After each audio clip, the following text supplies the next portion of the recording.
ilagay muna namin dyan para ibit-bitin lang siya, hindi siya mahirap bit-bitin. Ayan.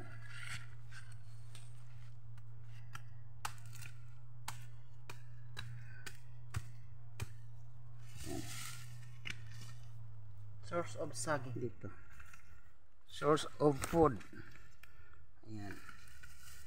So tatalian mo na ni Ajit Ajala ni Small Vlog. Ayan. Tali-talian niya na yung saging. okay. Ayan, okay na. So bye bye for now mga idol. Mamaya maglalaga kami ng saging pagdating doon sa bayan. Bye bye mga idol. Kung bago ka lang sa channel ko, huwag mo kalimutan mag-subscribe. At syempre like and share. At pindutin ang notification bell para lagi kang updated sa lahat ng post ko. Bye bye. Okay.